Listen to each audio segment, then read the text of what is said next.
निर्वैर भावे सर्वभूता सवे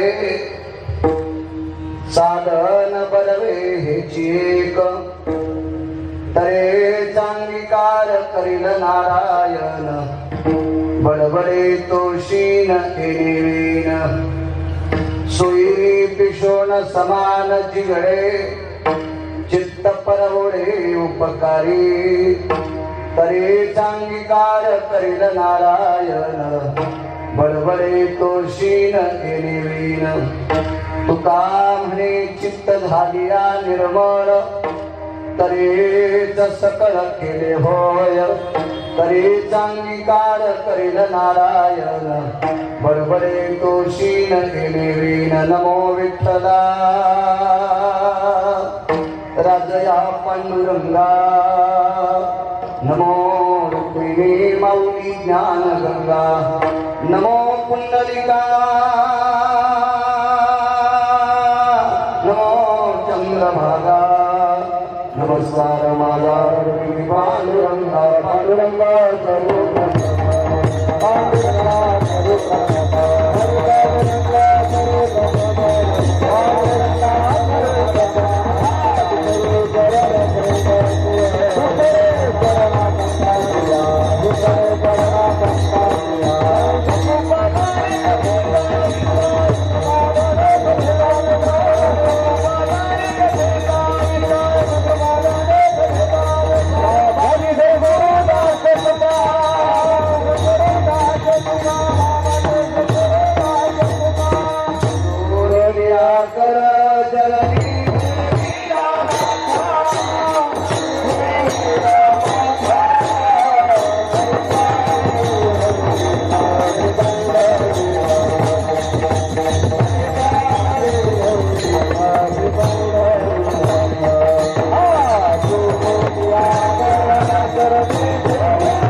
दुसरे चरण संताचे त्यांच्या कृपादाने कधीचा विस्तारूपा सत्कृता संस्कार मनोजवं मारुत तुल्य वेगं जितेंद्रियं बुद्धिमतां वरिष्ठं वातावरणवादरायुधमुख्यं श्रीरामदूतं शरणं प्रपद्ये नागेन्द्रहराय त्रिलोचनाय भस्माङ्गरागाय महेश्वराय विद्याय शताय दिगंबराय तस्मै नमः शिवाय शरदिंदु समाकारे परब्रह्म स्वरूपिणी वासरात्रि कलिले सरस्वती नमस्ते विठ्ठला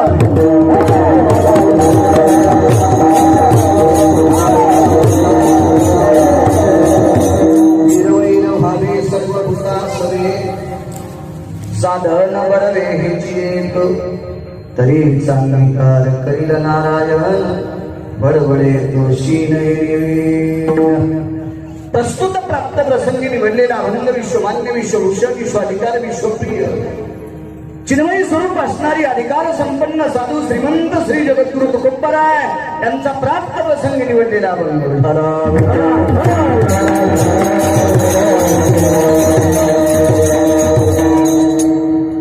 प्राप्त प्रसंगी निवडलेला अभंग माझ्या तुकोबरायांचा मला परत विकत कमी टाकला शाळी संस्कृती आवाज मोठा करा या अभंगाला तुकोबराय अंतःकरणाची भूमिका पटवून देतात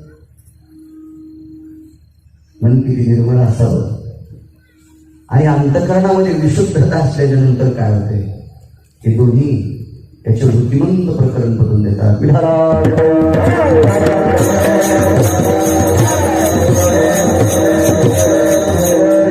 भावे सर्वभूता सवे साधन बरवे हेची एक निर्वैर मात्र वैषम्य नसावा, वैर नसावा. सर्वभूता सवे. भूत या शब्दाचा अर्थ जीवसृष्टी. मुंगीपासून तर झाडापर्यंत जीवसृष्टीवर जात पात धर्म पंथ अमका तमका गरीब श्रीमंत हा तर कसल्या प्रकारचा भाव नाही. कोणावरच वैर करायचा नाही. निर्वैर भावे सर्वभूता सवे. सर्व हा शब्द संख्यावाचक नाही. कोटी 2 कोटी 3 कोटी 4 कोटी असं काही नाही. खर्वान्निखर्वा अतिजायते अर्बुजा भय व्याप्तानां इमं संख्या वाचन. संख्याच नाही. जो कोणी जीव दिसेल त्याच्यावर प्रेम करणं, त्याच्यावर वैर करायचंच नाही. निर्वैर भावे सर्वभूता सवे. प्रत्येकाशी जर अंतकरण गोड ठेवलं, निष्पाप ठेवलं, वैर अंतकरणातलं काढून ठेवलं तरी चांगली कारक करील नारायण. असं जर ज्याचं अंतकरण असेल तर माझा ब्रह्मांडाचा मालक, माझा विटेवरचा मालक त्याचा स्वीकार करतो. आणि देवानं आपलंसं म्हणावं. देवानं आपलंसं म्हटल्याच्या नंतर निंदेवंश सुद्धा त्रिभुवनात श्रेष्ठ ठरतात. अंगीकार ज्यांचा केला नारायणे निंदते हि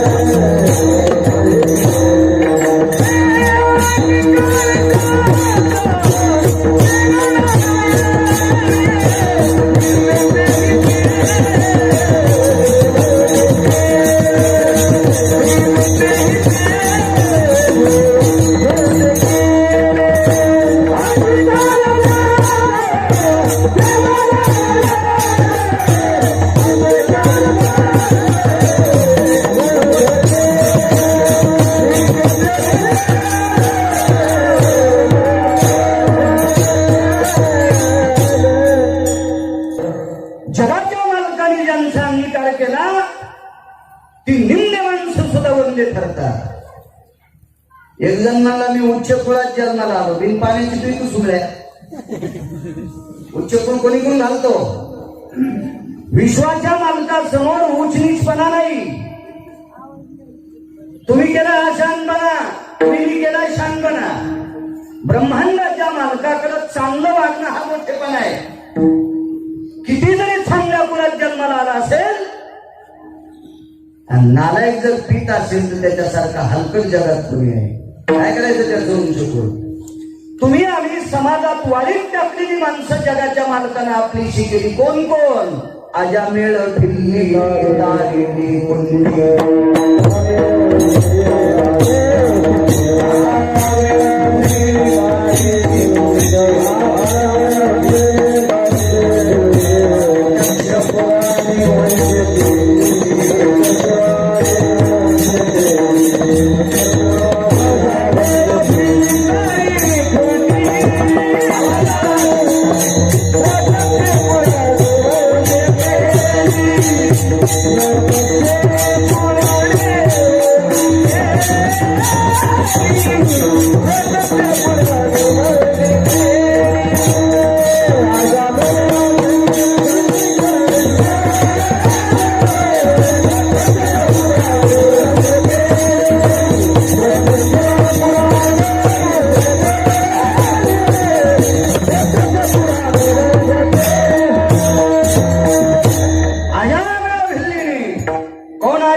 शेवटच्या टप्प्यात पाय घसरला. ए शुक सांगत तसे परीक्षिता ऐके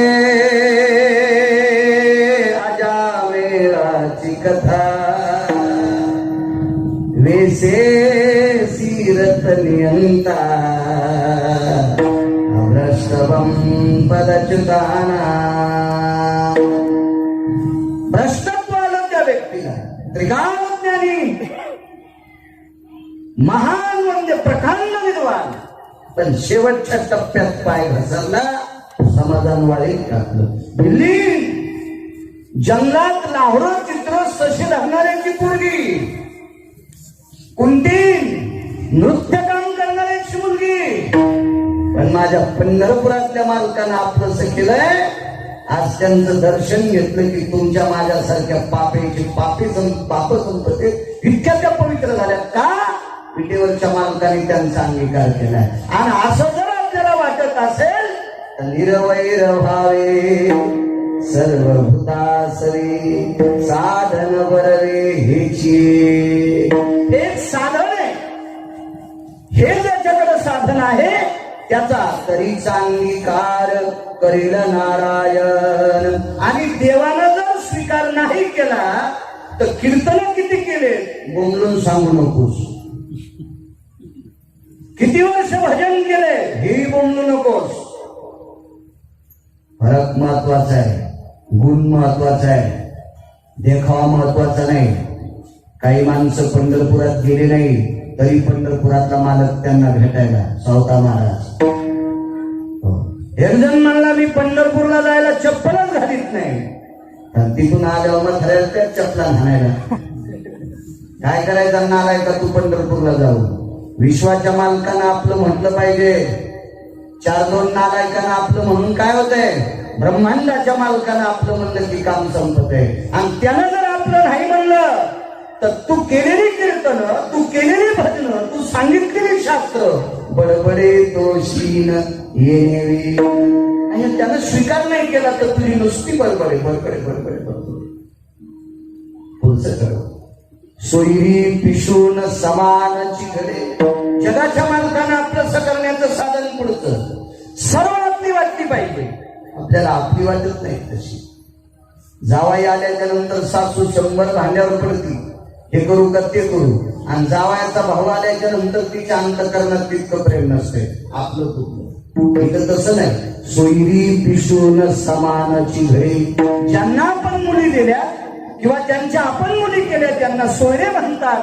आणि पिशून या शब्दाचा अर्थ काही अर्थार्थी समज नाही किंवा आपण ज्यांच्याशी लेणं घेणं करत नाही यांना सुद्धा आपलं म्हणायचं सोयरी पिशून समानाची घडे. सारखे वाटले पाहिजे. चित्त परवडे उपकारी. आणि आपलं अंतकरण चित्त परोपकार करण्यासाठी उपकार करण्यासाठी होणार. तरीचा अंगीकार करील नारायण. तरच देव जगाचा मालक हा स्वीकार करतो. किंवा तुका म्हणे चित्त झाली या निर्मळ. आणि ज्याचं चित्त निर्मळ आहे, तुका म्हणे चित्त झाली या निर्मळ तरीच सकळ केले होय. 1,00,000 लोक जीव घातले पण अंतकरण शुद्ध नाही. गेलं नदीला. 100 वर्ष भजन केलंय, टाळाच्या वाट्या बारीक केल्या तरी दुसऱ्याचं खपत नाही. गेलं तो तळ्यात पार मारतो. तुमच्या जवळच तळ आहे. शास्त्र वाचू वाचू बोटायचे कांडे उघडले, पानं पलटू पलटू. दुसऱ्याचं खपत नाही. पोटात टप्पा उठला, हे व्यर्थ. तो का म्हणे चित्त झाली या निर्मळ. ज्याचं चित्त निर्मळ झालंय तरीच सकळ केले होय. आणि मग त्यानं केलेलं सगळं हे केलं होय. अन्यथा बडबडे तो शीन येणे. हा साधा सोपा सरळ अभंगाचा अर्थ झालं कीर्तन.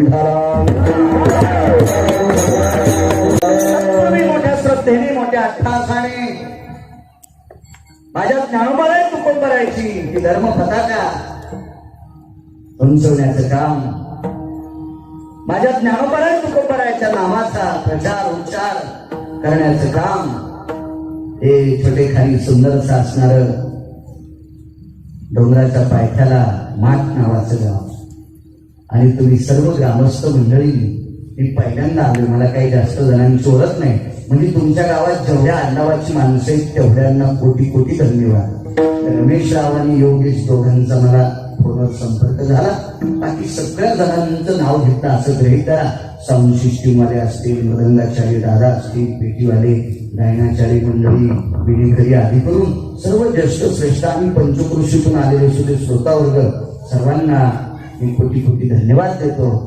आणि तुम्हा गावकऱ्यांना पुन्हा पुन्हा पुन्हा पुन्हा धन्यवाद देतो. असं एवढं मोठं त्या आजाराचं सावट असताना तुम्ही एवढं मोठं धाडस केलं.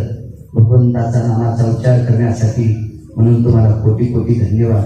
आणि दुसरी गोष्ट सांगतो, सत्य होत राहतील याच्या मागे झाले त्याचा काही विषय नाही, पण आनंदाची एक गोष्ट वाटते, तुमच्या मंदिर परिसरात आल्याच्या नंतर इतकं सुंदर वाटलं, इतकं सुंदर वाटलं, इतकं सुंदर वाटलं की सर्वत्र गट्टू केलेले, मस्त जागा केलेली, झाडं लावलेले, प्रसन्न वातावरण, प्रसन्न. नाही बऱ्याच ठिकाणी देवाला जागा काय करायची, त्याला का लेकरं व्हालेत का असे म्हणतात काही नालायक. देवाला लेकरं होत नाही सुगळ्या, पण आपल्या लेकरांचे लग्न करण्यासाठी हा जागा असावा. इतकं सुंदर तुम्ही इतकं नियोजन जागेचे केलंय, म्हणून तुम्हाला पुन्हा त्रिवार धन्यवाद.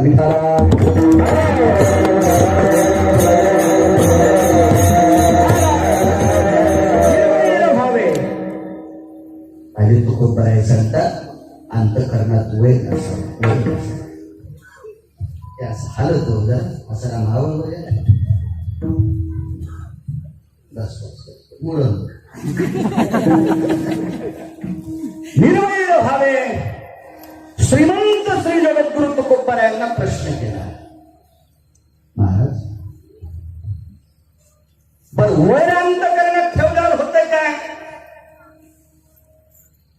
आम्हाला जर त्याचा सिद्धांत पुरावा लक्षात आला आणि जर भीती वाटली तर मग आम्ही अंतःकरण निर्वैर करू. पण काय होतं वैरानं? महाराज म्हणले, वैर केल्यानं जेवढा नाश होतो तितका नाश कशानेच होत नाही. नाही करायला पाहिजे. अंतःकरणात ईर्ष्या नसावी, द्वेष नसावा, नसावा मत्सर, वैषम्य नसावं. पण काही काही माणसं हलकट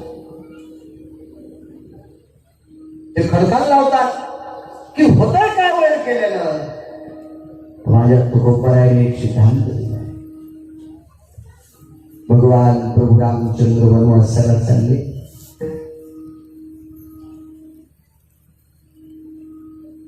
निघाले वनवासाला. सर्वांना ज्ञात आहे की भगवान प्रभू रामचंद्र वनवासाला जात असताना आयुष्यातली झाडं सुधारत होती, असं रामायण सांगते. मी नव्हतो त्यावेळेला. पाषाण ही पाधरती विहंगमा धेनू वत्सरुदन करती. विहंगम म्हणजे पक्षी, धेनू म्हणजे काय, वत्स म्हणजे वासरू. गाई वासरू सुद्धा रडायची. काय प्रेम असेल त्या प्रभू रामचंद्राचं त्या नगरीच्या लोकांवर, काय राजा असेल तो. आणि भगवान प्रभू रामचंद्र जात असताना वनवासाला सर्व अयोध्या फायदा रडते. त्या ती दशरथ राजा किती रडत असतील, तो पुत्र आहे त्यांचा. जाता जाता आपल्या पित्याचं दर्शन घेतलं. वैर वैर लक्षात ठेवा, वैर किती विचित्र असते, किती विचित्र. तुम्ही ऐकलं असेल, पुरा नसेल, पण बशीनं मला उभं केलं ना, मला आता सांगणार. दर्शन घेतलं आणि निघाले प्रभू. दशरथ राजाने सुमंताला सांगितलं, सुमंत, दोन गोष्टी रामचंद्राला बोलायच्या.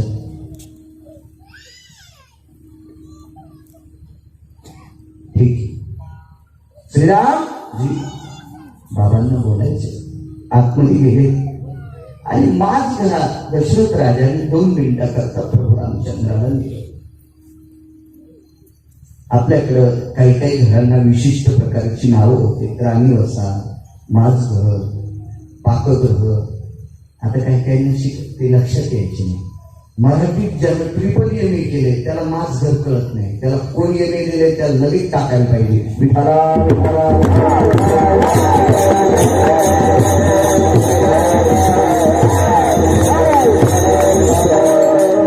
आपल्याला ते इंग्रजांचा पगडा असल्यामुळे जास्त ते डोक्यावर आहे आपल्या. ते जास्त इंग्लिश महाराष्ट्र. एखादा विचारलं पाकगृह, किचन, स्वयंपाक करते ते. पाकगृह कशाला म्हणायचं नाही. हे न त्वया दिनत्रये निशी भय व्याप्ते गेहेषु तथा प्रवासु उदरम व्यथा निवारण हितार्थाय तत्रूपम पाकग्रहा. रात्री किंवा दिवसा कोणीही वेळेला जर घरी आला तर ज्याच्या दुर्डीमध्ये ज्या घरात 4 किंवा 5 भाकरी सापडतात त्याला पाकगृह म्हणतात. किंवा ती एखाद्या तरी माणसाची भाकरी सापडते त्याला स्वयंपाकघर म्हणतात. आणि नवरा बायकोचीच किचकिच चलते त्याला किचन घर म्हणतात. सासू माईला बापाला सुद्धा भाकरी नाही, फक्त दोघांचीच 2च तोंडन खिचडी बोलणं त्याला किचन म्हणतात. किचन हे ज्या त्या वागणुकीनुसार नाव ठरलेली असते. हल्ली तशा वागणुकी झाल्या त्याच्याकरता ती नावं पडतात. माझ घरात नेलं आणि ज्या वेळेला माझ घरात गेल्याच्या नंतर प्रभू रामचंद्राचा हात धरला. वनवासाला जातात होय, 14 वर्षाचा वनवास आहे, पण लागले 14 वर्ष 22 दिवस. ठीक आहे, मार्ग कोणता पकडलाय? इथून शरयूच्या तीरापर्यंत जाणार आहे. ठीक आहे. आणि कानात एक वाक्य सांगितलं, वनवासात जात असताना किष्किंधा नावाच्या नगरी जवळून जा. ठीक आहे, निघाले सुरू झाला वनवास आणि किष्किंधा नावाच्या नगरीत पोचले. ऋषमुख नावाच्या पर्वताच्या जवळ माझे मारुतीराय, सुग्रीव, नळनील आणि जामवंत या 5 लोकांची भेट झाली पंपा सरोवराच्या ठिकाणी. वालीचं आणि सुग्रीवाचं बांधलंय. वैर किती चित्र असतं पा, निर्वैर भार्या निर्वैर. दोघांचं भांडण इतकं इकोपाला गेलं.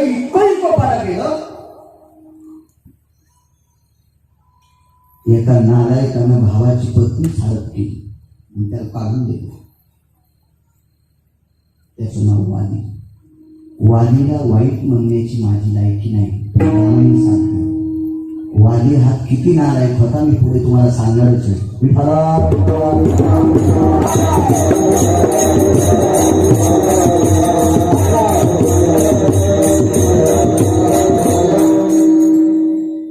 आणि सुग्रीवाने आपली व्यथा मांडली. प्रभू दुःख आहे. कसलं दुःख आहे? माझी धर्मपत्नी माझ्या मोठ्या दादाकडे आहे आणि मला त्याने हाकलून दिलं. तो येऊ देत नाही. तो इथे येऊन मला मारू शकतो, पण इथे येण्याचं कारण एकच आहे, तो येत नाही की इथं आल्याच्या नंतर तो मरतोय. तर ऋषमुखा त्याला शाप होता. रामायण बघा. ठीक आहे. लक्ष्मणजीनं भगवान प्रभू रामचंद्राच्या कानात सांगितलं, दादा आपल्याला दोघांनी दुःख एकच आहे. त्याला त्याची पत्नी त्याच्या भावाकडे माहीत आहे पण याच्याकडे नाही. याला हे दुःख आहे. आणि तुमची पत्नी हरवली, तुम्हालाही दुःख आहे. याला जर मदत केली तर तुमची शोधण्यासाठी हे आपल्याला मदत करेल. आणि ब्रह्मांडाच्या मालकानं वालीला मारले. 14 प्रयोग ज्या वेळेला एक तत्वात निमूट होतात त्यावेळेला वाली मरतो. वालीचा मृत्यू ब्रह्मदेवाला सुद्धा माहित नव्हता. एवं ब्रह्मा सकल स्थिते वाली मृत्यू भयाना लिखितं नैव स्थितेषु कालखंडात् जायते यमधर्माणां तितो येन यमाग्रो भयपन्थानां दक्षिणाधिपतये इमं वालिं यति निर्दयो. दक्षिणेचा राजा यम त्यालाही माहित नाही वालीचा मृत्यू. काही माणसं एवढं आयुष्य घेऊन आले होते, एवढं आयुष्य घेऊन की ते आयुष्यात लिहिता येत नव्हतं. शांतीब्रह्म एकनाथ महाराजांचा पुरावा आहे रे. ज्याचे आयुष्य नोहे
लक्षात येते की ज्याच्या आयुष्यामुळे हे लेखा, ज्याच्या आयुष्याचा लेखाजोगाच ठेवता येत नाही एवढं आयुष्य असणारा हा वाली होता.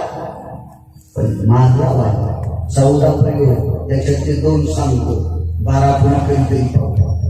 7 ताराची झाडं 7 कोपऱ्यात एका बाणात ज्या दिवशी पडते त्या दिवशी वाली मारला घे.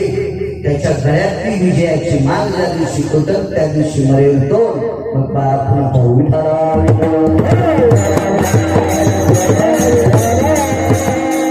सगळे तत्व एक वाटले आणि ब्रह्मांड नायकांनी वालीला मारला. सिद्धांत चौकस बुद्धीचं एक शास्त्र आहे. त्या शास्त्राने एका शास्त्रकाराला प्रश्न केला. तो प्रश्न ऐकायला न्यायशास्त्राचे करते. न्यायशास्त्र गौतमाने केलं. गौतमाने न्यायशास्त्र केलं. ब्रह्मदेवाचे जावाई त्यांना गौतम म्हणतात, अहिल्याचे पती. गौतमाने न्यायशास्त्र केलं आणि सांख्यशास्त्र करत्याला कपिलाला प्रश्न केला. सांख्यम ऋतुभयाना कपिला भयस्तो. कपिलाला प्रश्न केला, महाराज काय गरज होती भगवान प्रभू रामचंद्राला वालीला मारायची? वैर सांगायला निर्वैर व्हावे. तुकोबाराय म्हणतात, बाबा निर्वैर झाल्यावर काय होते ते तर सांगतो, पण तू म्हणतो वैर केल्यावर काय होतंय? आई प्रश्न केला. ब्रह्मांडाच्या मालकाला पक्क माहित होत सीतारामांनी हे तुम्हाला करण्यासाठी राम. त्याला कुठं कळत नसतोय आपली मंडळी कुठं नेली म्हणून. मुंगी के पावणे घुंगरू बाजे. मुंगीचा पाय किती मोठा महाराज. ते चक्कीच्या पायात घुंगरू. आपल्या बैलाच्या गळ्यातल्या घुंगरात एवढी आठवडी असती वाजती. तर मुंगीच्या पायातलं घुंगरून त्याच्यातलं पुन्हा ते बारीक संबंधी त्याचा आवाज म्हणजे ते किती केवढं घुंगरू बांधला. आणि हे पण भरपूर आपल्याला ऐकू येते. न सांगता तुम्हाला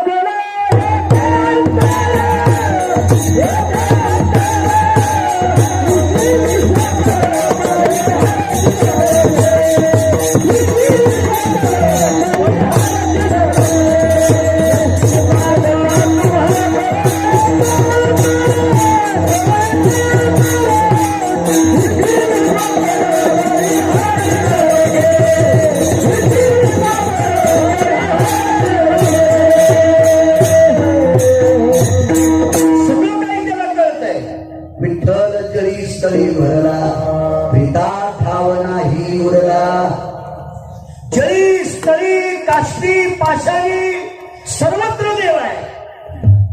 लक्ष्मी कुठे गेली त्याला पत्ता नाही. रामायणाच्या प्रत्येक अध्यायाच्या शेवटी असते लीला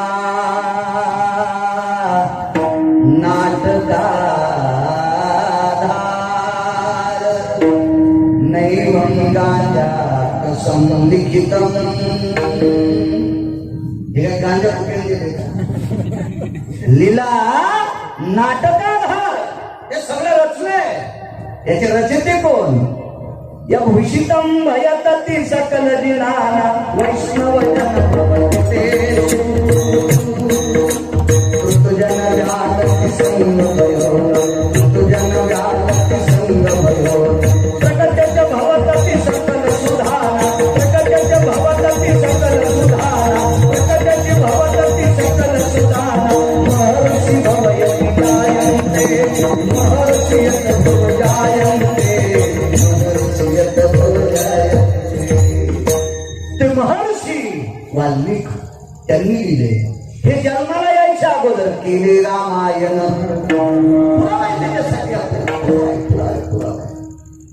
मग माहित होत सीता कोणी लिहिली? त्या लंकेतल्या नालायकांना. काही काहीला रावणाविषयी प्रेम आहे म्हणून मला रावण म्हणावं लागते,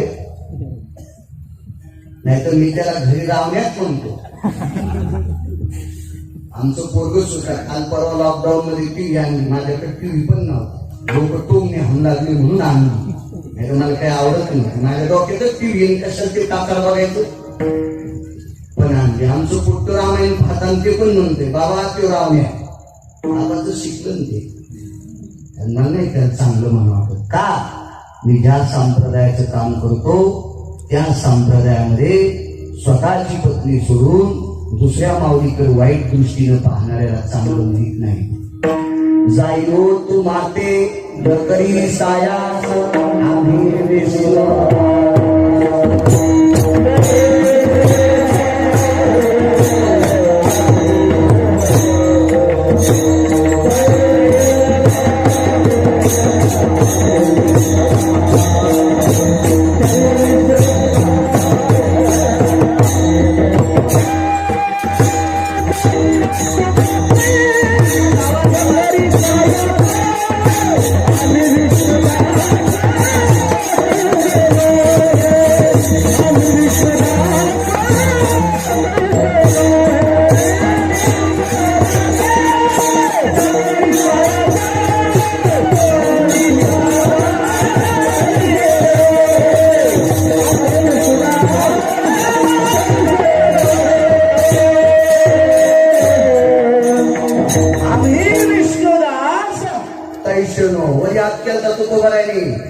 खाली पाप करणारे लोक कमी होते, वरीच जास्त पापी होते. इंद्र त्याच्यात नाव ऐकायचे.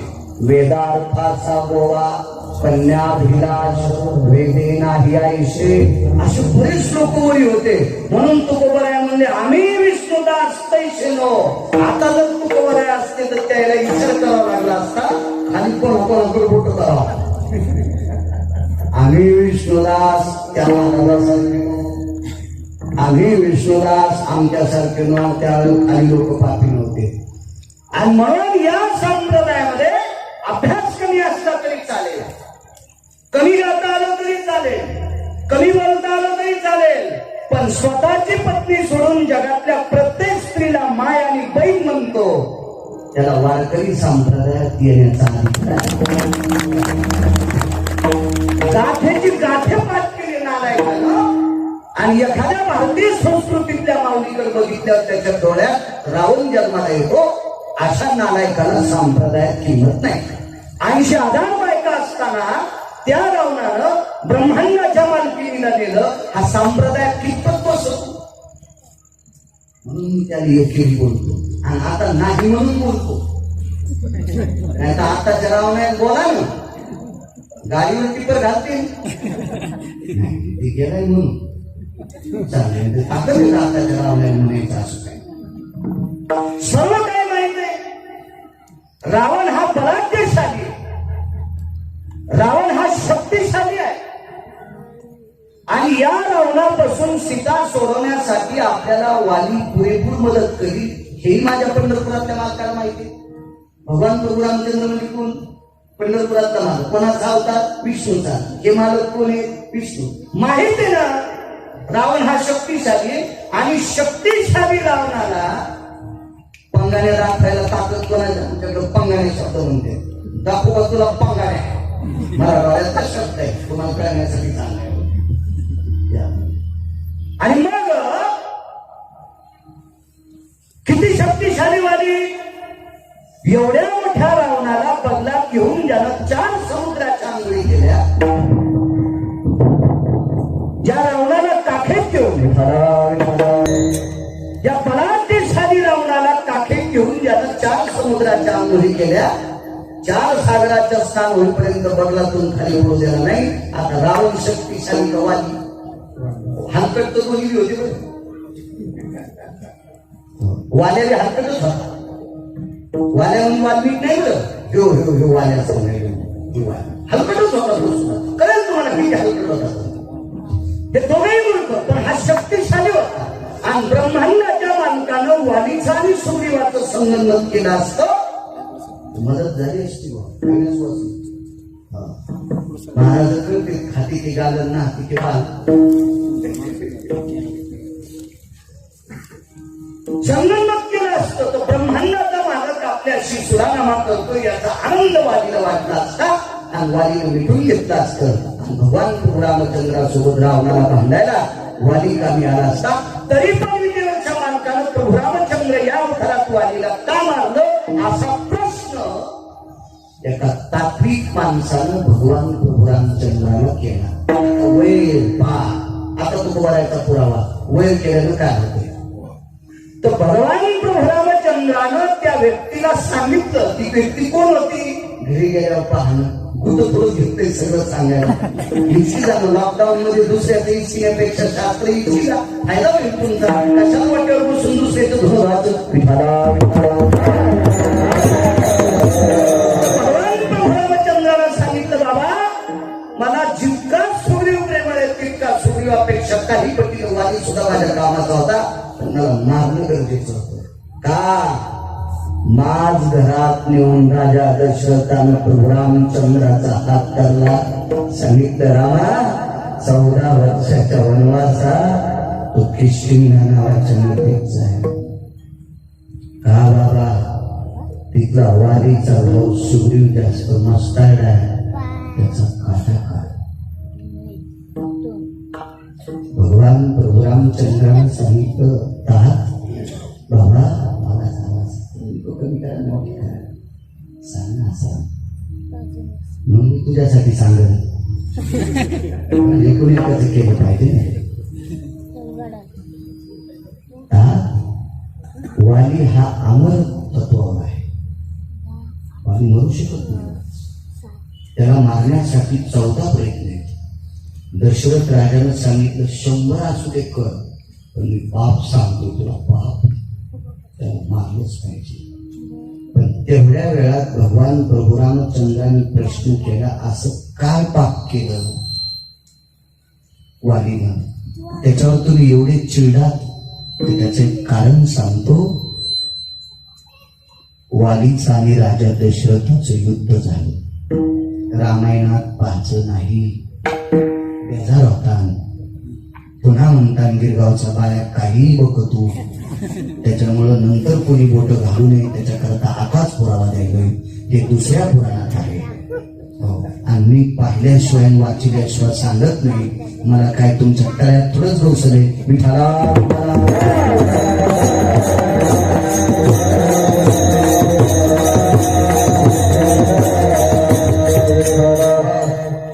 असं काय वय आहे? माणूस हा खुनाला जीव घेण्यास प्रवृत्त होतो. त्यावेळेला नैतिकतेवर घाला घातलेला असतो. त्यावेळेला माणूस जीव घेण्यास कारणीभूत करतो. एखाद्यानं जर आपले लाखो रुपये म्हणले यार जाऊ द्या काय कपड्याचं कातडं घेऊन जाईन आपलं नशीब घेऊन गेला का? भगवंताची कृपा असली तर कुठेही मिळते. आपल्या नशिबातच असतील जायचे म्हणून. पण नैतिकतेवर घाला घातल्यावर रक्त तापते. जसा लाभारस पृथ्वी तापतो आणि तो लाभारस उचमळल्याच्या नंतर पृथ्वी फाटते. त्याचंच नाव भूकंप आहे. तसं नैतिकता माणसाची पुढच्यानं जर नैतिकतेला घाला घातला तर अंतःकरण असं उसळतंय. रक्त लाभारसात त्या हजारो पटीनं तापतंय. त्याच्या डोळ्यातून रक्त येते. असं काय पाप केलं? तर युद्धामध्ये राजा दशरथ हरले. वाली जिंकला. जिंकल्याच्या नंतर राजा दशरथानं निमूटपणे जयपत्र देऊन टाकलं. वैर कसं पळते बघा. असे 2 पुरावे देणार आणि शेवटचा पुरावा वैर न केल्यावर काय होते 3 पुराव्यापुरता आपल्याला टाइम आहे. विठाला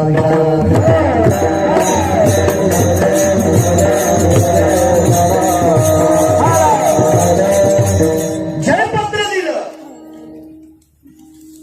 वालीनं सांगितलं अयोध्या नरेश आवाज अयोध्या नरेश जी मी जिंकलो तुम्ही हरला. मला तुमचं स्वराज्य पाहिजे. दशरथ राजा हा सूर्यवंशातला राजा आहे आणि सूर्यवंशातले राजे जीव गेला तरी हरकत नाही पण खोटं बोलत नाही. असं एक पुरावा सांगतो. प्राण जाय परिवचन वचन जाय. त्या वंशातला राजा आहे. मग मला तुमचं स्वराज्य पाहिजे. दशरथ राजा हुशार आणि चाणाक्ष राजा आहे. शूर राजा आहे. किती शूर सांगतो तुम्हाला. स्वर्गामध्ये मेल्यावर जात असते. मेल्यावर 5 लोक मनाने जात होते. त्याच्यापैकी 4 राजे आणि 1 तुकोबा आहे. मानव देह घेऊनी निज धामा गेले. निळोबारांचं वाक्य. त्याच्यापैकी राजा दशरथ हा स्वर्गात अमरपुरी स्वतःहून जायचे, अमरपुरीत पण. आणि त्या ठिकाणचा 33 कोटी देवांचा राजा दशरथ राजाला पाहिलं की खुर्ची सोडली. इतकी ताकद. म्हणून तर 3.5 वर्ष बंद पडलेला पाऊस बायको घेऊन गेले. शुक्राचा हस्त काढला, मग पाऊस धोधो पाडला. 2 वेळेला आवर्षण पुराणात. एकदा आवर्षण पडलं त्यावेळेला न्यायशास्त्र करते आईनेचे पती गौतम यांनी साडी पेरल्या, तुमच्या माझ्यासारख्यांना जगवलं. आणि 3.5 वर्षाचं आवर्षण पडलं त्यावेळेला राजा दशरथानं वरी जाऊन युद्ध केलं. हस्त काढला शुक्राचा आणि पाऊस पाडला. इतका शूर राजा आज हरलाय. राज्यभाज्य वालीनं सांगितलं तर वालीला सांगितलं पशुयाम भव व्याप्तियम किष्किंधा नरेशा यत् मानवाभयम राजा श्रेयम सिंहासना विपतये. काय सांगितलं? तुम्ही राजा आहात पण पशूंचे राजे. वानर पशूचे आहे दिलीत मला. आणि मी अयोध्येचा राजा मानवांचा राजा आहे. मग तुम्हा पशूंना मानवाचं राज्य काय करायचं? वाली जास्त खवळला. निर्वैरा वैर केल्याने काय होते बघा. म्हणून तुकोबारामध्ये वैर करायचं नाही. तर वालीनं सांगितलं तुम्ही माणसं चतुर आहात, मला माहिती आहे. आणि खरंच माणसं चतुर आहातच ना. मनुष्य देहीची ज्ञाने सच्चिदानंद पदवी घे एवढा अधिकार नारायणे रूपावलोकने दिला. कारण माणसासारखा हाती किती मोठे तरी माणसावर बिंदू नाही. हुशार आहेत माणसं. माणसा इतका चालू हुशार वालीनं सांगितलं तुम्ही खरंच बुद्धिमान आहात, मान्य, पण मी हरलो ना, मला राज्य पाहिजे. राजा दशरथ किती वाली पापी होता बघा. तुम्हाला कळलं. मी उभं नाही म्हणणार, माझ्याकडे गोळ्या नाही समजाय. मग वालीनं सांगितलं मला पाहिजेच राज्य. दशरथ राजानं सांगितलं मी शरणागती पत्करतोय, मला राज्य द्या. तर काय मागितलं माहिती? भार्या त्वमं मम प्रविष्टयो. पुढचं सांगत नाही, माफी मागतोय. राजा 703 पत्नी आता राज्य सोडून देतो, पण 1 पत्नी देऊन टाका. प्रविष्टम मुख्यम रिष्टितम नायिका मम प्राप्तिरस्तु. ती मला प्राप्त पाहिजे. काय वाटलं असं दशरथ राजाला सांगा. अहो माणसाचं सुरत्व पुरुषार्थ खवळत आहे. एखादी खोटारडी गोष्ट बोलायची असेल तर माणूस मिशा येऊन पाय म्हणा मिशत नाही. कोणाच्या पिढी बघ पठ्याकडे येऊन पाय होतं उचलून नंतर खापटायला दाखवतो मुली पुरुषार्थ खवळतोय. काय वाटलं असं राजा दशरथाला धर्मपत्नी मागितल्या. आणि काय केलं माहितीये? मग मुकुट काढला आणि वालीच्या पायावर घेऊन द्यावं. शिरीचा भयजन व्याप्त सुधे पंचन भुवन सकल सुधा. भास्कर वंशो सकल सुधायो, भास्कर वंशो सकल सुधायो. अजपाला भवजायती, अजपाला भवजायती. कंचन भवति पदाधिका, कंचन भवति पदाधिका, कंचन भवति पदाधिका. डोक्यावरचा स्वर्णाचा पुरुषार्थ सूर्यवंशाच्या राजाचा मुकुट. आज राजाचा पुत्र दशरथ ज्याच्या पोटी पंढरपुरातला मालक जन्माला येणार आहे. ही पृथ्वी ज्याच्या डोक्यावर आहे असा शेष एक पुत्र आहे. निष्ठावंत साधू भरत ज्याचा पुत्र आहे. शब्दाग्र असा शत्रुघ्न ज्याचा पुत्र आहे. शब्दाग्र शुद्धच बोलत नव्हता शत्रुघ्न. जगातल्या सर्व साधूच्या बरोबरीची योग्यता ज्याच्यासाठी त्याला भरत म्हणतात. बायको घरी ठेवून मोठ्या भावासाठी नंदीग्रामला काव लावली. काव लावली. आपलं तसं नाही. भाऊ जर नोकरीला गेला तर त्याचं ढेलं लहान होतं आणि आपलं ढेलं मोठं होतं. तासान तास खाली तू सोडल्या काढून होतो तसं नाही. 14 वर्ष 16.5 दिवस अंगाला काव लावली. 16.5 वाक्य विपा इतक्या दिवस सामान्य साधुत्व असायचं आणि पृथ्वी त्याच्या डोक्यावर आहे तो शेष. एक जण म्हणला रामाला सीता माहीतच नव्हती सुमराईच शेष कोणाला म्हणते लक्ष्मणाला. पृथ्वी कोणाच्या डोक्यावर शेषाच्या. लंका कुठं होती पृथ्वीवर आणि मग लक्ष्मणाच्या डोक्यावर पृथ्वीवर लंका आणि मग सीता सापडत नव्हती का. पण हे सगळं दिला नाटका कधीतरी खोल गेलं पाहिजे लोकांचं इच्छा नाही. पुराण पुराण आणि मग हे 4 पुत्र मुकुट देऊन टाकला हो आणि मुकुट घेतला आणि म्हणून प्रभू रामचंद्राला सांगितलं रामा अंतःकरण तुटत रे खतखरून अंतःकरण समोरून येते याच्यात रक्त एखाद्या विषा समान उसळते ज्वाला समान उसळते. बेटन तुझी आई मागितली आणि म्हणून बेट्याचा काढा माझे तुकोबरा म्हणतात सूर्यवंशातले राजीव सत्यवादी तरी पण नैतिकतेला घाला घातल्याच्या नंतर वय उचंबळत आहे तर तुमच्या माझ्यासारखे पावला पावलाला पापी येत किती वय उचंबळण. युगात झालेलं वैर कायम स्वरूपी मुठीत गाठ बांधली आणि भगवान प्रभू रामचंद्र वनवासाला जातात सांगितलं किष्किंधेच्या उत्तम जाय लंकेला झाला वाटा 4 आधरली किष्किंधेची वाट. महाराज हे मागचं पाप होतं मागचं वैर होतं हे वैर पूर्णत्वाला नेण्यासाठी जगाच्या मालकानं किष्किंधा नरेश वाली मारला. इतकं वैर विचित्र आहे. जगाच्या मालकाला सुद्धा काही बंध आहे त्याला सुद्धा वैराच्या पलीकडे जाता येत नाही. रामप्रभू हा इतका गोड अवतार की ज्याच्या पत्नीला एकानं वाईट म्हणावं तरी काढून द्यावा इतकं गोड जीवन. पण त्याला सुद्धा वैराची पूर्तता करावंच लागली म्हणून वैर करूच नाही. निरवैर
यायलाही धुंद करावी लागली नाही सुटत पोय.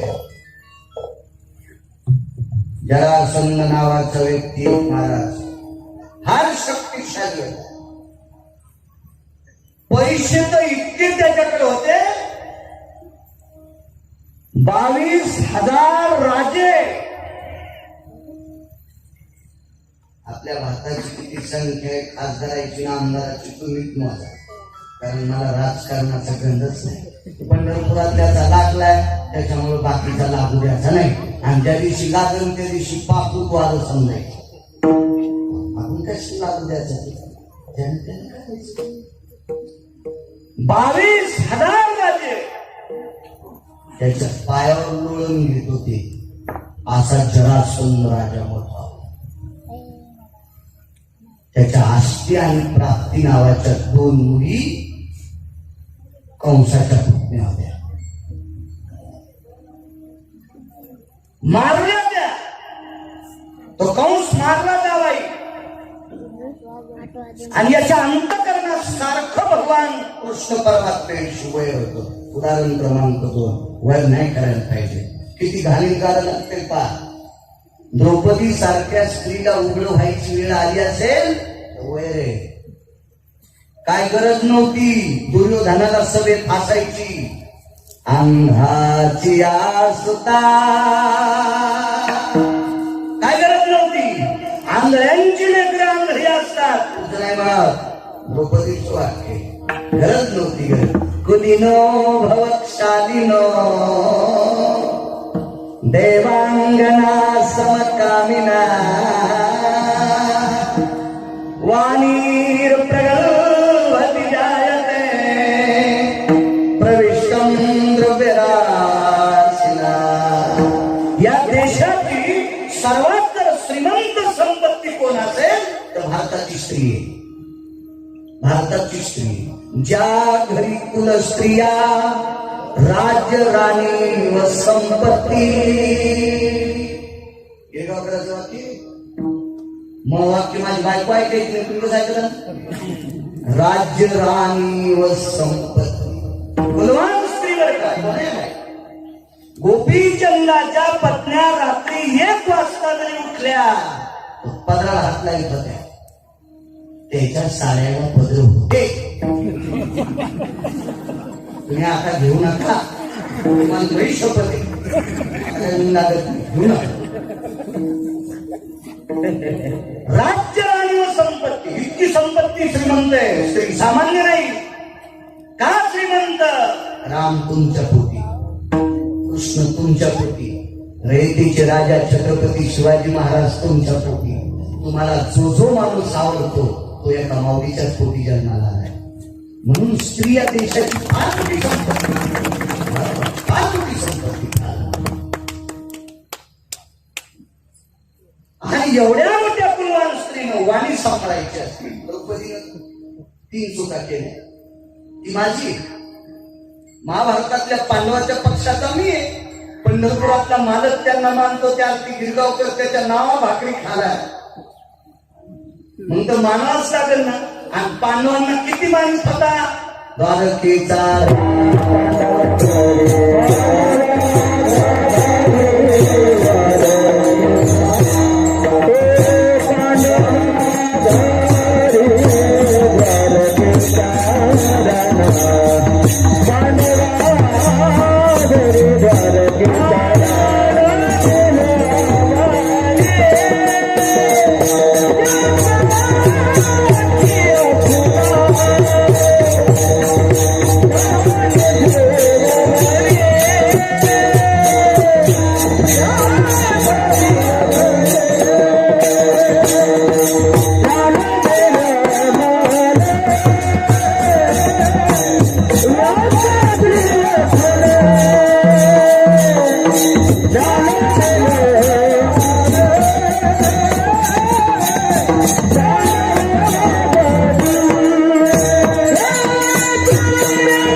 Bye.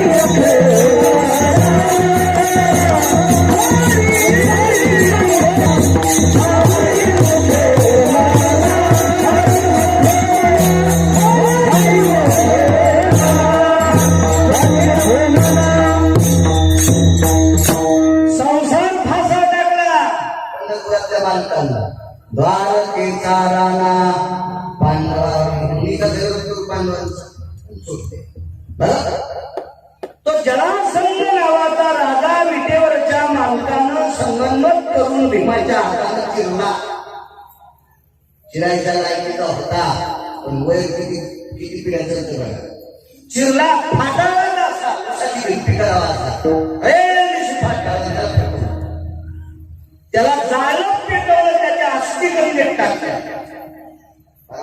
आपण उदक शांतीचं कीर्तन केलं. आमच्याकडे गंगा पूजन गोड जेवण म्हणतात देवीच्या नंतरचं कीर्तन. काही माणसांना फार नाराज तुम्ही पैठणला असती मेल्या बाबांच्या तुझ्या बाबांना 3 टँकर दारू केली मिळी का पैठणची गंगा तुझ्या बाबाच्या आस्ती घ्यायला सुगळ्या कवडीचं चांगलं केलं नाही त्या बापाना तो बाप मेल्या लोक हसत होते रे बाप्या आणि कशी गंगा त्याला चांगलं म्हणे आणि वैकुंठवासी कोण्या खाद्यात गेला पत्ता या मला माहित नाही तो हवा व्हायला आणि तू म्हणतो कैलासवासी त्या बापाची ती आगरी आहे का कैलास वैकुंठ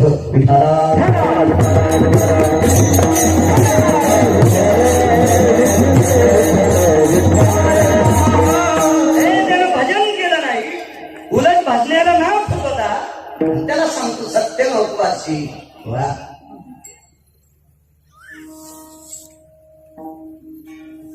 आस्तिक आपल्या गंगे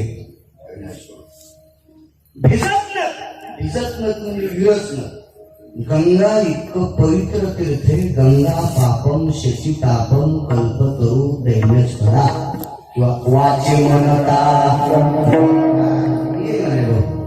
सकल पापी जाती भंगा गंगा गंगा म्हटलं की पाप संपलं किती पवित्र आहे. आम्हाला ढालेगावची गंगा आहे 120-25 गावाच्या आस्ती ढालेगाव जातात तरी चुकीचा साकडा आहे जास्त असते. कुणाचा योग आला तर खरा सांगत कोणी कुणा इच्छून त्याच्यामुळे आताच आपला पूर्ण कितीतरी गावच्या आस्ती ढालेगाव जात्या कितीतरी मेले नेक्स्ट केल्या असत्या 5,000 लोकांची कीर्तन एरवी 14 एक पण आस्ती गवसत नाही.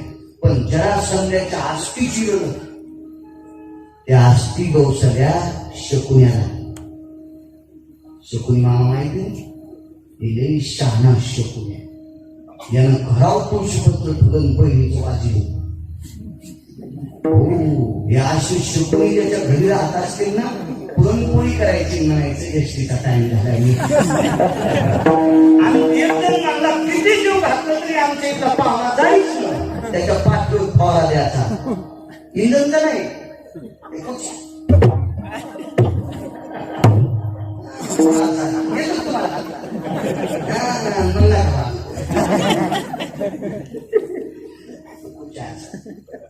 दोन टाक्या फवारले की पाहुणा मी टाळ्याच्या काही येतो नाही खाल्ला हे फुकट भाकरी खाणार घरी राहिली की आपलं इच्छित असते.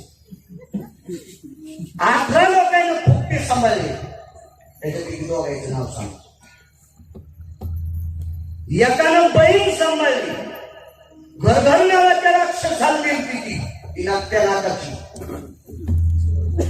ती बोलणंच मालकाला सोडून भावाची राहिली आणि तिने भावाला सांगितलं दादा मला एक वहिनी आण आणि 80,000 वहिनी होत्या. रावणाला किती बायका 80 सहस्र भार्या लंकेशा 700 दशरथा 18 गोपी चंदा 12 जनका 1 कोटी भार्या चित्रकेतू 2-2, 3-3 करणाऱ्यांची काय सांगायची कथा. उलट म्हणून चित्रकेतू बुजून सुरू पाहिजे. चित्रकेतूला 1 कोटी 80,000 रावणाला 1800 गोपीचंदाला 1200 जनकाला 703 दशरथाला मग 80,000 बायका रावणाला. एक मुद्दा म्हणतो कधी कधी आपल्याला वाईट म्हणता येत नाही. दुसऱ्याचा आपला म्हणजे बाबा आणि दुसऱ्याचं काट पण चांगलं कोणाचं असेल तर म्हणावंच लागेल. रावणाची पत्नी लक्ष्मीपेक्षा सुंदर होती. मी सांगत नाही, मला पाप लागला. लक्ष्मी जर माझ्या विरोधात गेली तर मला बस स्टँडला बसावं लागेल. विरोधात कसं जाऊ? पण हे पुराण सांगतंय, लंकेशा भार्यास्तदेव छानम पंचनम शुद्धो एक स्पर्शाताया प्रतिष्ठिते. रावणाच्या पत्नीनं सोन्याला स्पर्श केला की सोनं पवित्र होत होतं. कंचन भयतती हे मानवी लंकेशा भय भार्यास्तदेव मुशिनैवामा सकलस्तेषु मुशिनैवामा सकलस्तेषु मुशिनैवामा सकलस्तेषु. मुशी म्हणजे सोनाच्या साधनाला मुशी म्हणतात. मुशीत टाकल्याच्या नंतर सोनं गाळणाऱ्यानं विशिष्ट प्रकारचं तापमान द्यायचं, त्याला सोन्यातलं धानेरपणा जळतो आणि तो 24 कॅरेट होत असतो आईला असतो. पण मंडोदरीच्या त्वचेचा स्पर्श झाला की सोनं 24 कॅरेट होत होतं. बाई सुंदर किती असत. मग इतकी सुंदर असताना त्याची इच्छा नव्हती. त्या तुटलेल्या नाकाची पेटून गेलत. तेव्हापासून शाळेत एक गाणं, दादा मला एक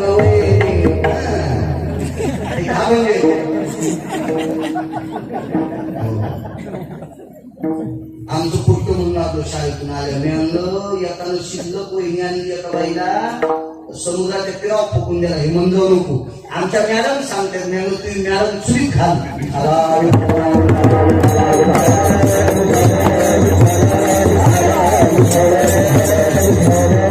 काही कशी सांगते तुम्ही मॅडम? शास्त्रातल्या कविता सांगा. कोणत्या कविता? मी ताक पितो, मी दूध पितो, मी वळ्यान फिरतो, अशा पुढे कविता असतात. किती सुंदर कविता होत्या. अरे कापसावी नवले त्याने बोंड म्हणून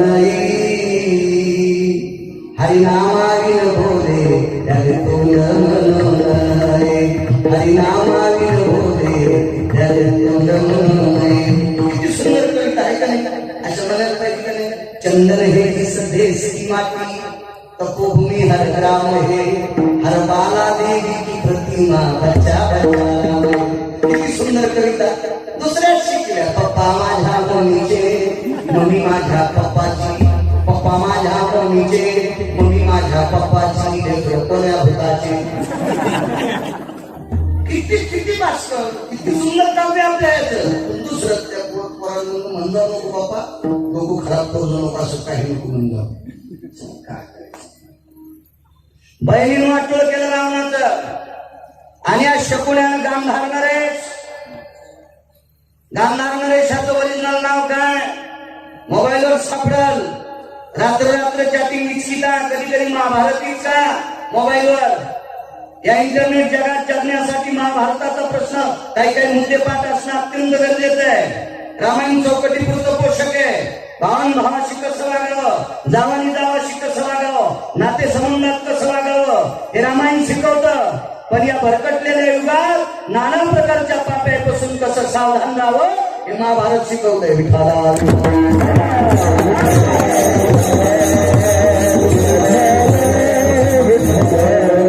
ते शकुनी गांधार नरेश बहिणीच्या घरी आला. त्याच्या भाषानं त्याचे 4 पोरं अविनाश पाण्यात दाबून मारले होते. त्याने विचार केला, मी 4 पोरं दुर्योधनाने मारले, बहिणीचे 100ला 100 तिथेच होत नाही म्हणून पत्ते खेळायला लावले. पत्ते नाही, लुडो. हो, लुडो कोणी जास्त वाटते. रोग कोणी वाढला माहिती का? कोरोना. या लुडो खेळायला थोत्र घालू लागले. या काय का मोबाईलवर 4 बसू लागले. थोत्रात शास्त्र म्हणलं लांब दोघं शिदोरी असं ते. मला काय माहित नाही, पण कोणाला फोन लावल्या आधी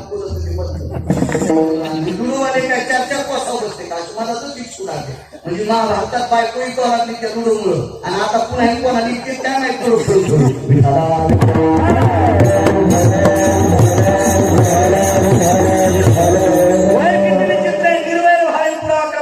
सांगतोय. शकुनीला अस्थी सापडल्या कोणाच्या जरासंधाच्या. आज ती खूप गंगेत टाकल्या पण विरळत नव्हत्या. शकुनीने अस्थी घासून घासून त्याच्या गोट्या तयार केल्या. 4 शकुनीला असती बोलल्या जरासंधाच्या, गांधार नरेश जरासंध आहे. गांधार नरेशाला सांगितलं, जरासंध महाराज, एवढ्या पवित्र गंगेत तुमच्या अस्थी टाकण्यात का मिळत नाही? ज्या भीमाने मला चिरून मारलंय त्या पांडवांचा वनवास किंवा त्यांचा काळ केल्याशिवाय मला समाधान राहणार पाहूय. म्हणून आपल्याकडे एक शंका आहे, हाडवय म्हणतेच ना, त्याचं हाडवय बाबा, हे अशी तुमची होत असते. याचाच पुरावा सांगतो. जास्त त्या अस्थीच्या गोट्या तयार केल्या. शकुनी हस्तिनापुरात हजर झाला आणि तूप खेळायला सुरुवात झाली. दुर्योधनाने अस्थी फेकल्या की सोयीच्या पडत होत्या आणि धर्मानं अस्थी फेकल्या की पालथ्या पडत होत्या. भगवान श्रीकृष्ण परमात्म्याला द्रौपदीनं प्रश्न केला, दादा, माझे मालक धुरंधर आहेत, सत्यवादी आहेत, ज्यांच्या रथाचे चाकं जमिनीवर टेकत नाहीत रे दादा, तरी पण माझा मालक हा सोबती खेळत असताना गोट्या पालथ्या का पडतात? तर ब्रह्मांडाच्या मालकाच्या डोळ्यातून पाणी आलं आणि सांगितलं, ताई, याचं दुःख मलाही आहे, पण गोट्या जरासंधाच्या आस्तीच्या आहेत. आणि पांडव हरले गेले आणि कौरव जिंकले. का? याच पांडवातल्या एका व्यक्तीनं जरासंधाला चिरून मारलं होतं. जरासंध मरण पावल्याच्या नंतर त्याच्या आस्तीनं सुद्धा वैराचा बदला घेतला. तुकोबाराय म्हणतात, अरे मेल्या हरपण वैराचा बदला घेते. आणि एवढे मोठे धुरंधर, निष्ठावादी, निष्ठावंत पांडव, तुम्ही आम्ही काय भजन करतो? आपण भजन एखादं दुःखात करतो. दुःखात पांडव सुखात भजन करणार नाहीत. आपण पांडव सुखातही भजन करत होते आणि दुःखातही करत होते.